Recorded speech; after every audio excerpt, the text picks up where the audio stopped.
My mom slapped me so hard across the face that my ears rang, my cheek burned like fire, and for a few seconds the whole kitchen spun.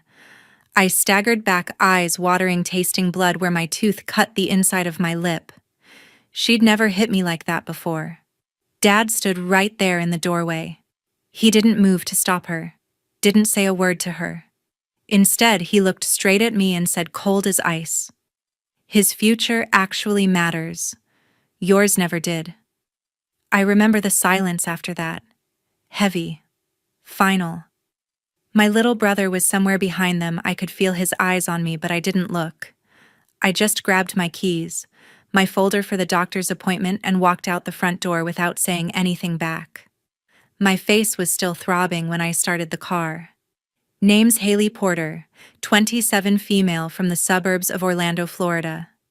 3 years ago, that slap changed everything, and last month my parents finally faced the consequences. Strap in, because this one's got the kind of karma that hits hard. If you're new here, hit that subscribe button. It really helps the channel grow and lets us keep bringing you these stories. And drop your own family drama in the comments. I read them all. Back then, I was still living in that house thinking things would never get worse. I'd been living in that split-level house on the edge of Orlando's suburbs for way too long. The kind of neighborhood where every lawn looks the same, palm trees line the streets, and everybody pretends they're doing better than they actually are. Hot, humid, and quiet most days, except inside our place. I was 24 back then, working double shifts just to keep my head above water. Mornings at a busy breakfast diner, slinging plates of eggs and pancakes, smiling through the rush, even when my feet ached. Evenings picking up delivery gigs, racing around in my beat-up sedan, with bags of takeout balanced on the passenger seat. Tips were okay if I hustled, but after gas and phone bills, there wasn't much left. And still, every first of the month, I handed my parents $300 for rent. Cash, because Mom liked it that way. They started charging me the day I turned 18. No discussion, just an envelope on the kitchen counter with my name on it. I paid it without complaining, at least not out loud, because the alternative was sleeping in my car, and I wasn't ready for that yet. My younger brother Tyler never paid a cent. He was 20 then, stretching a 2-year community college program into its 4th year, taking 1 or 2 classes a semester. He slept until noon, most days, rolled out of bed in basketball shorts and whatever expensive hoodie Mom had just bought him, and spent the rest of the afternoon gaming or hanging out with friends. Dad had gotten him a used but shiny pickup truck the year before, nothing crazy but way nicer than anything I'd ever driven. Payments came out of some mysterious family fund I wasn't supposed to ask about. Dinner was usually the only time we were all in the same room. Mom would cook something simple, grilled chicken pasta, whatever was on sale, and set an extra plate for Tyler even when he showed up late.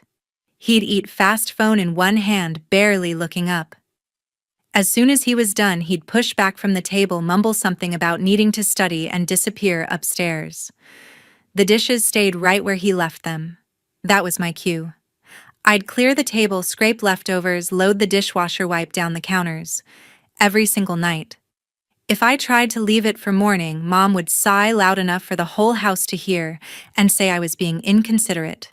So I did it, bone-tired from work, standing at the sink while the hot water turned my hands red.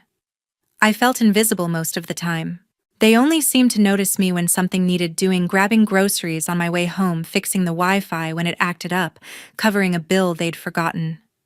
Dad would nod approvingly if I handled it quietly. "You're the reliable one," he'd say, like that was supposed to feel good. Reliable meant they didn't have to worry about me because I'd figure it out alone while they focused on Tyler. Mom kept the fridge stocked with the stuff Tyler liked, name-brand cereal, energy drinks, the good orange juice. My shelves in the pantry were the generic stuff I bought myself. She'd defend it by saying he was still growing, still in school, needed the fuel. I was already grown, already working, so I could manage. I didn't hate them for it, not exactly. I told myself it was temporary.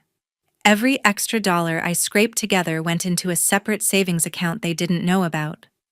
I'd been dealing with thyroid issues since my teens, regular blood work, meds, checkups that weren't cheap.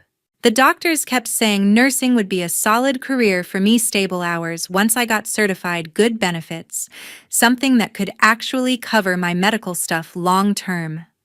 So I was aiming for the Certified Nursing Assistant program at the community college, then bridge into LPN training. Paid apprenticeship if I got lucky.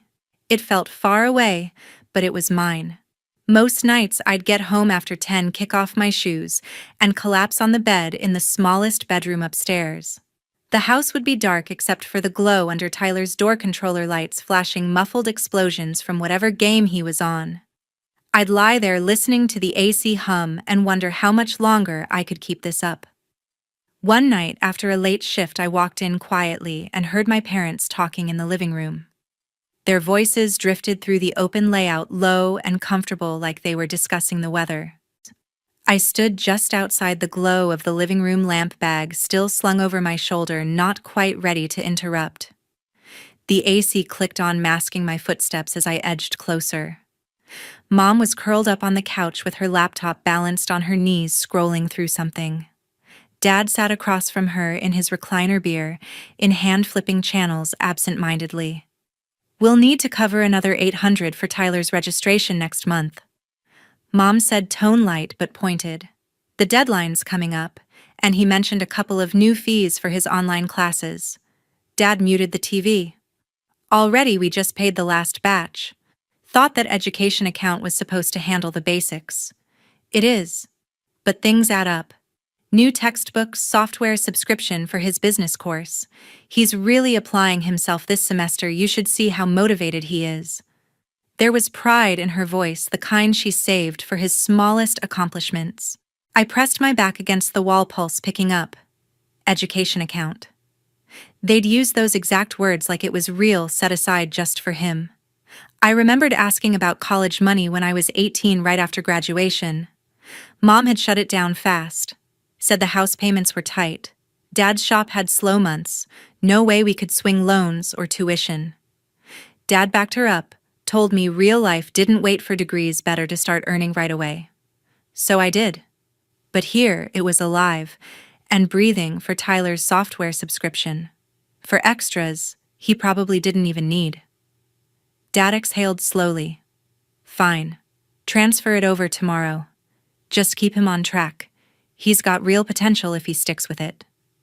"He does," Mom agreed, clicking something on the screen. "Way more drive than most kids his age. We're lucky." I swallowed hard, the words landing like stones. Lucky. Drive. I'd been pulling doubles since 19, saving every tip for my own shot at classes, and that was coasting. The fan spun overhead, indifferent. They moved on to shop talk, Dad complaining about a customer who kept delaying payment on a transmission rebuild. Mom suggested using part of the next deposit to cover Tyler's stuff if things got tight. I backed away slowly, careful not to bump the side table, and slipped upstairs. In my room, I sat on the bed, lights off, staring at the faint strip of glow under Tyler's door across the hall. The education account wasn't a myth. It just had rules I'd never been told about. All those no's I'd accepted, all the applications I never filled out because I believed we were broke. It rearranged itself in my head, ugly and sharp. It stirred up another memory I usually buried. About 2 years earlier, I'd finally lined up an entry-level medical billing course at the Technical Center short program. Affordable, would have given me office experience and maybe insurance to help with my thyroid meds. I'd studied the brochure for weeks, even got a recommendation letter from my diner manager. The entrance exam was on a Friday morning. Thursday night, my car sat fine in the driveway. Friday, it wouldn't start, battery completely drained, cables loose like someone had tugged them. Dad came out, looked under the hood, said it needed a jump, and maybe more. By the time he got it running and I drove over, the testing window had closed. Non-refundable fee gone, spot filled. I called from the parking lot, voice cracking, and they said, "Sorry, next cycle was 6 months away." Dad never billed me for his time, acted like he'd done me a favor. Tyler had been heading out that weekend for a beach trip with friends, last-minute plans, big group. I never thought twice about it then. Too upset about the money lost, too focused on picking up extra shifts to recover. But now, with the education account laid bare, that old breakdown felt different. Suspicious. Like maybe someone had made sure I stayed stuck. I didn't have proof, just a sick twist in my gut that wouldn't settle. I lay awake most of the night, turning it over, the pieces not quite fitting but close enough to hurt. Morning came too soon. I dragged myself downstairs around 9, still in yesterday's fog, pouring coffee while the sun blasted through the windows. Tyler wandered in closer to 10, hair messed up, wearing gym shorts and a tank top. He grabbed cereal, the expensive kind Mom bought just for him, and leaned against the counter, scrolling his phone. He glanced up eventually. "Hey, you working today? Afternoon shift?" "Why, my truck's low on gas and I've got that lecture at noon. Can you drop me off at campus?" "It's on your way to the clinic, right?" "The clinic?" "My thyroid appointment, the one I'd booked months out because the endocrinologist stayed backed up. Recent labs had flagged something off, nothing urgent but enough for closer monitoring. Ultrasound, blood draw consult. I'd already arranged coverage at work." I stirred my coffee slower. "Can't today. That appointment's important, they're checking the nodules again. You can fill up or grab a ride with Ashley." He laughed, short and annoyed. "Seriously, it's 20 minutes out of your day. Just move the doctor thing. Labs aren't going anywhere. Move it. Like slots grew on trees." "No. I've waited too long already. Handle your own ride." Tyler's face tightened. He set his bowl down harder than necessary. "Whatever. You're always like this." He stormed out of the kitchen, phone already to his ear as he headed toward the living room. I heard him muttering something about me being difficult. Mom appeared in the doorway a minute later, arms crossed, expression set in that familiar, disappointed line. "Tyler says you won't help him get to class. It's one ride, Mom. He's got a truck and a license. It's not just a ride, it's supporting his education. You know how scattered he gets. One small favor, Haley, that's all." Small favor. The phrase echoed all the others I'd heard over the years. This is my health. The doctor specifically said not to delay. She stepped closer, voice rising a notch. "You're being selfish." "When did you get so stubborn about family?" "Selfish. For protecting my own appointment." The word stung more than it should have, piling on top of everything from last night. I opened my mouth to answer, but she cut me off with a sharp gesture. My mother stormed into the kitchen, her hand already raised. Her palm connected with my cheek in a sharp crack that echoed off the tile backsplash. The impact snapped my head sideways, a hot flash exploding across my skin as my vision blurred for several long seconds. I stumbled half a step, hand flying up, instinctively tasting copper, where my lips split against my teeth. The sting spread fast, deep, and throbbing, like I'd pressed my face to a stove burner. The kitchen went dead quiet. No radio hum from Mom's phone, no clink of dishes, just the low buzz of the fridge and my own pulse hammering in my ears. I blinked hard, trying to clear the haze, and looked up. Mom stood frozen, hand still, half-raised, eyes wide, like she couldn't believe what she'd just done. But the shock passed quick. Her mouth tightened into that thin line I knew too well. Behind her, Tyler leaned against the doorframe, arms crossed, a small smirk tugging at one corner of his mouth. He didn't say anything, just watched, like this was entertainment he'd been waiting for. Then the front door opened and shut with a familiar thud. Dad's footsteps crossed the hall faster than usual, keys jangling as he dropped them on the entry table. He appeared in the archway seconds later, work shirt smudged with grease, face already set in that no-nonsense expression he wore when Mom texted him about issues. "What's going on?" he asked, eyes flicking from Mom to me and back. Mom found her voice first. "Haley's refusing to help Tyler get to class. Again." I asked her nicely, "I have my appointment." I cut in, voice steadier than I felt. My cheek burned hotter under everyone's stare. "It's not negotiable." Dad stepped closer, filling the space between us. He glanced at my face, must have seen the red mark blooming fast, but didn't comment on it. Instead, he fixed me with that flat, disappointed look. Tyler's education comes first right now. He's got momentum. You can move one doctor visit. Momentum. For a guy who'd been finding himself in the same program for years. I opened my mouth, but he kept going. Family supports each other, Haley. When are you going to get that through your head? The silence stretched again, heavier this time. I looked at Mom, still rigid hand slowly lowering. At Tyler's smirk gone now, but satisfaction clear in his eyes. At Dad, arms folded, waiting for me to fold like always. Something inside me cracked open, quiet but irreversible. All the night scrubbing dishes while Tyler scrolled upstairs, all the rent checks written from tips I earned on swollen feet, all the no's I'd accepted because I thought they were fair, it crystallized in that moment. They weren't asking. They were demanding. And when I said no, this was the response. Dad's voice dropped lower, final. His future actually matters. Yours never did. The words landed clean, no yelling needed. Just fact in his mind. I didn't argue. Didn't cry.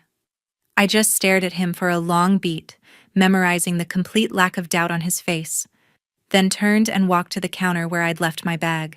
My hands shook as I grabbed my keys, the folder with my insurance card and lab orders phone. The mark on my cheek pulsed with every heartbeat. Mom finally spoke, softer now. Haley, wait, he didn't mean it like that. But I was already moving. Past Tyler, who shifted aside just enough to let me through. Past Dad, who didn't reach out or say another word. The front door felt miles away, but I made it, pulled it open, stepped into the blinding afternoon heat. I sat in my car for maybe 30 seconds, engine running, AC blasting cold air against my burning skin. In the rearview mirror, the welt was already darkening, a clear handprint shaping up. I could have gone back inside, demanded an apology, made a scene. Instead, I put the car in drive and headed for the clinic. Appointment was in 40 minutes, plenty of time if traffic cooperated. The waiting room smelled like antiseptic and old magazines. I checked in, took a seat in the corner, kept my head down. A couple people glanced over, but nobody asked. When the nurse called my name, she did a double take at my face, concern flashing quick before she led me back. Dr. Ramirez, same endocrinologist I'd seen for years, was finishing notes when I sat down. She looked up, smiled at first, then frowned. Haley, what happened to your cheek? I hesitated, throat tight. The room felt too bright, too quiet. Family argument. Got out of hand. She set her pen down, leaned forward a little. Do you want to talk about it? Or should we get security involved? No security, I said fast. Just a bad morning. I'm okay. She studied me for a moment, then nodded slow. All right. But if you change your mind, we have resources here. She pulled up my chart, went through the usual questions, how the meds were working, any new symptoms. Drew blood, scheduled the ultrasound in the next room. The tech there gave me the same careful look, but stayed professional. When it was over, doctor said, Ramirez walked me to the door herself. Your levels are stable for now, but we'll keep watching the growth. Come back in 3 months unless something changes. I thanked her, gathering my paperwork. As I turned to leave, she touched my arm lightly. Hey, one more thing. The hospital's rolling out a new paid training cohort for nursing assistants next month. Hospital-sponsored good benefits track, especially helpful for folks managing ongoing health stuff. I know you've mentioned interest before. I could put in a word with the program manager if you want. I blinked the offer, catching me off guard. Seriously, Mr. Vargas runs it. He's fair looks for people with real grit. Send your resume, mention my name. Interviews start next week. I nodded, throat thick again, but for a different reason. I'll do that. Thank you. Driving away from the clinic, windows down despite the heat, the bruise throbbed steady, but the fog in my head started lifting. For the first time in years, something felt possible, something that didn't depend on bending for them. The following week, I showed up for the interview with the bruise still fading. The conference room at the hospital was plain beige walls, long table, a few motivational posters about teamwork. The bruise had yellowed to an ugly shadow by then, mostly hidden under concealer, but Vargas noticed anyway when I sat down. He was mid-40s, built solid, wearing hospital scrubs with a manager badge clipped to the pocket. We talked for 40 minutes. He asked about my work history, why nursing, how I handled stress on busy shifts. I told him straight years, waiting tables through chaos, managing my own health stuff without much support, wanting something stable that actually used my head and heart. When he asked about the mark on my face, I didn't lie. Rough family situation. It's handled. He nodded once. No judgment, just noted it down. At the end, he leaned back. We've got a spot open in the next cohort. Paid training, full benefits after certification, hospital covers most of it. Starts Monday if you're in. I accepted on the spot. No second interview needed. Monday morning, I showed up at 6 sharp, badge-clipped scrubs they'd issued the week before, feeling crisp against my skin. The group was small. 8 of us, mix of ages, all nervous, but ready. Vargas gave the orientation, laid out the schedule: classroom, mornings floors, afternoons exams, every few weeks. He paired me with Miguel for clinicals. Miguel was 30-something, quiet, tattoos peeking from his sleeve cuffs. Former Army medic turned nurse, been at the hospital 15 years. First day, he handed me gloves and said, "You watch first 3 times, then you do. Questions only when the patient's stable." Strict, but every correction came with a clear reason. No yelling, no favoritism, just expect you to learn fast and right. The work was hard from day one. Vital signs on real patients, bed baths, catheter care, charting that had to be perfect. My feet ached again, but different this time, purpose behind it. Miguel pushed, but when I got something right, he'd give a short nod that felt better than any tip jar full of singles. Living situation came up quick. I'd been crashing on a coworker's couch the first week, bag in my trunk. Vargas overheard me mentioning it during break. After shift, he pulled me aside. My buddy Ronnie runs maintenance for the hospital, got a spare room above his garage off property. Nothing fancy, but clean, private, no rent if you help with light cleanup sometimes. Interested, I took it the next day. Ronnie was 60s. Compact build, retired mechanic who kept busy fixing hospital equipment on contract. The room was small, cot, mini fridge, shower down the hall, but it locked from inside. First night there, I cooked ramen on a hot plate, 8 sitting on the floor, no one banging on the door asking why dinner wasn't ready. Slept straight through until the alarm, no footsteps overhead, no muffled gaming sounds through the wall. The contrast hit me, gradual but deep. Quiet mornings, drinking coffee alone. Grocery runs where I bought only what I wanted. Evenings studying without sideways comments about wasting time. No sighs when I left dishes in the sink overnight. No one tracking my hours or asking why I wasn't home yet. Harlan came through a few days later. I'd texted him from my old diner job, explained short version, asked if he could borrow the truck one evening. He showed up without questions, trailer hitched. We drove to the house after dark when no cars were in the driveway. Packed what fit: clothes, laptop, a few books, tools. I'd bought myself important papers. Left the rest. 20 minutes start to finish. Harlan carried the heavy boxes, kept conversation light about football and new menu specials. When we pulled away, I watched the house shrink in the mirror until the porch light disappeared. Back at Ronnie's, we unloaded into the room. He offered a beer, told a couple stories about his Marine days, then left me to settle. I stacked boxes along the wall, hung a sheet for privacy, plugged in a lamp I'd grabbed from a thrift store. Small, but mine. Messages started piling up that first week. Mom mostly long texts about how I'd overreacted, how Dad was worried sick, how Tyler needed his sister right now. A couple from Tyler asking where his charger was, like nothing happened. I read none past the preview. Blocked the numbers one by one, deleted threads without opening. The silence on my phone felt cleaner than any apology they might have offered. At the hospital, people treated me different, not out of pity, just straight. Miguel corrected my technique on IV starts until I nailed it, then said good and moved on. Other trainees shared notes, covered breaks without keeping score. Vargas checked in once a week, asked how the material was landing, if I needed schedule adjustments around follow-ups. Fair? No hidden agenda. I started breathing easier. Mornings I'd wake before the alarm stretch without rushing. Evenings I'd review flashcards on the cot window crack to let in night air thick with Florida jasmine. Lost a few pounds from all the walking on floors, gained strength-lifting patience. The thyroid stuff stayed managed meds on time, no one questioning the cost. For the first time, the future didn't feel like something I had to beg for. It was building shift by shift in a place that saw me as capable instead of convenient. 2 months into the program, my first paycheck finally arrived. It came in a plain envelope, my name typed on the front, hospital logo in the corner.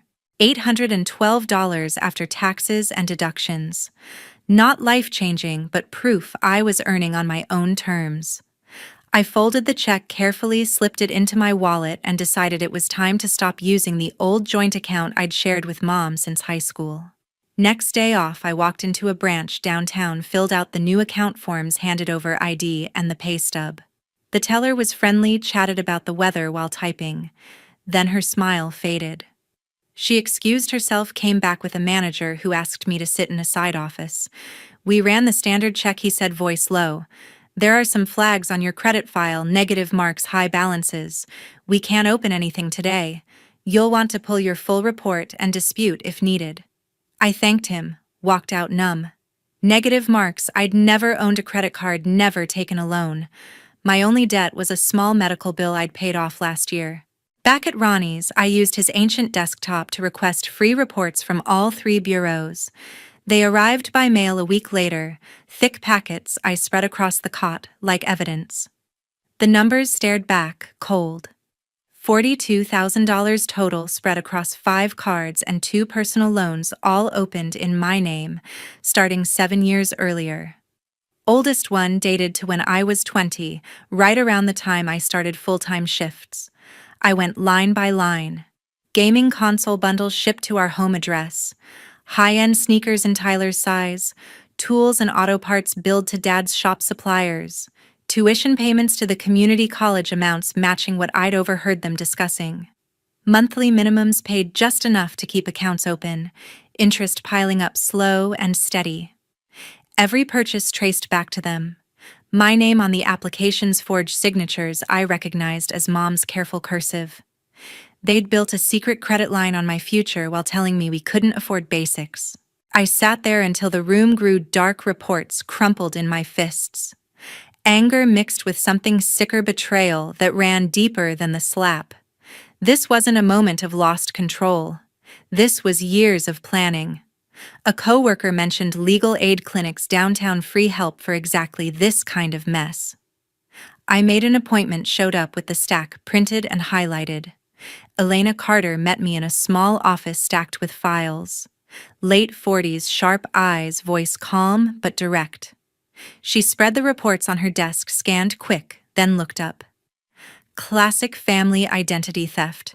More common than people admit, harder to prosecute because victims hesitate. But the paper trail here is solid. She walked me through it step by step. File police report, first establishes crime, triggers fraud alerts on my credit. Dispute every account with the bureaus, provide ID theft affidavit, police report copy. Freeze credit to stop new damage. Then decide civil suit for damages. Or push criminal charges. Criminal means your parents could face jail. She said no, sugarcoating. Probation at minimum, restitution ordered. You ready for that? I stared at the highlighted lines. Tyler's gaming rig, Dad's shop equipment. They had years to stop, I answered. They chose not to. Still, I asked for time. Went back to Ronnie's, paced the small room, replayed every we can't afford it conversation. The education account. The convenient car trouble that cost me a certification chance. It all connected now, deliberate and long-term. 3 nights I barely slept. Part of me whispered they were still my parents. Flawed, sure, but blood. The other part saw the math decades of my life paying for their choices. I thought about the slap, the cold words, the smirk. No remorse, no pause. I called Elena back. File the report. All of it. She nodded when I signed the forms. Good. This won't be fast, but it's the right move. The investigation started, slow detective interviews, me handing over everything I had. Subpoenas went out for bank records, shop invoices, college payment logs. Detectives pulled card statements, matched shipping addresses, signatures. Mom's email linked to several account logins. Dad's business accounts showed deposits from customers vanishing into personal expenses. Big repair jobs paid upfront materials. Never ordered jobs left half done. One follow-up interview, the detective slid a photo across the table, security cam still from Dad's shop the night my car wouldn't start years ago. Dad under the hood, flashlight and hand cables disconnected, clear as day. We found this in old files. Matches the date you mentioned missing that exam. Proof. Not coincidence. Not bad luck. Intentional. Word spread quiet in local circles, shop customers canceling suppliers, calling in debts. Dad's business dried up fast. Nobody wants a mechanic under fraud investigation. Mom tried reaching out once through a new number voicemail about needing to talk, how I was tearing the family apart. I deleted it, unheard. Tyler showed up at the hospital parking lot one afternoon, driving his truck looking for confrontation. Security escorted him off before he got inside. Ronnie spotted him from the garage window later that week, tire iron in hand just in case. Tyler peeled out without trying again. The case built steady. Tax evasion added when IRS got involved, underreported income, personal trips written off as business. Total hole they'd dug neared $100,000 across victims, but mine was the anchor. 8 months of waiting later, the day of the trial finally came. The courthouse in downtown Orlando was packed that morning, air thick with tension and the smell of polished wood. I sat in the gallery behind the prosecutor, folder of documents on my lap, heart steady but loud in my ears. Elena had prepped me for weeks what to expect, how to stay calm if they tried twisting things. Dad was first to enter, cuffed at the wrists, orange jumpsuit hanging loose on his frame. He'd lost weight, face drawn, but his eyes scanned the room until they landed on me. No wave, no expression, just a long stare before he sat. Mom followed, dressed, plain hair pulled back tight. She glanced my way once, eyes red-rimmed, then looked down fast. Tyler slouched in beside her, hoodie up, scrolling his phone until the bailiff snapped at him to stop. The charges read out, long, multiple counts of identity theft, wire fraud, tax evasion. Prosecutor laid it all bare: bank records, forged applications, customer complaints about unfinished jobs at the shop, IRS audits showing years of hidden income. My victim impact packet was thick: credit reports, dispute letters, the photo of Dad tampering with my car cables. Defense tried painting it as desperate times, bad choices under pressure, me as the angry daughter exaggerating for revenge. They brought up family hardship, how prison would destroy what was left. Mom took the stand, voice shaking, talking about stress and mistakes, how they never meant to hurt anyone, especially me. She avoided my eyes the whole time.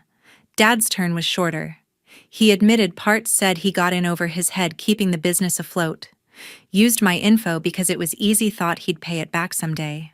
No apology direct to me, just regret for how things turned out. Tyler didn't testify, just sat fidgeting. The judge wasn't moved. Evidence too stacked, pattern too clear. Sentence came down firm. Dad got 3 years state prison, no early parole for the fraud scale. Mom drew 3 years probation, hefty fines, and full restitution order, every dollar run up in my name, plus penalties. Assets liquidated to cover it, starting with the house. They led Dad out first. He paused at the rail, looked back once. "This destroy everything," he muttered, voice low but carrying. I met his gaze even. "No. You did. I just stopped covering for it." Foreclosure hit fast after that. The split level went to auction 6 months later, sign on the lawn, strangers walking through rooms I'd grown up in. Mom moved to a small apartment, worked odd jobs to meet probation check-ins. Word was she sold most furniture to pay legal fees. Tyler's truck got repossessed when the payments tied to one of the fraudulent accounts stopped. No more community college? He dropped out mid-semester, picked up shifts stocking shelves at a convenience store off the highway. Last I heard through a mutual acquaintance, he was crashing on Ashley's couch, her parents not thrilled, but tolerating it. My side moved forward steady. The ADN-RN bridge wrapped up with hospital sponsorship covering the last stretch, extra clinical hours, night classes I powered through on coffee and determination. Exam day came, results posted online. 2 weeks later passed, registered nurse license in hand. I signed a lease on a studio downtown, tiny but high windows, my name alone on the paperwork. First month's rent from my own checks, no cosigner needed. Furniture came slow, thrift finds a real bed frame, plants on the sill that actually stayed alive. Credit cleanup took longer, endless calls, certified mail freezes and disputes. But one by one accounts closed as fraudulent balances zeroed, score climbing back to usable. First new card approved in my name, only felt like a quiet victory. They tried reaching out a few times over the years.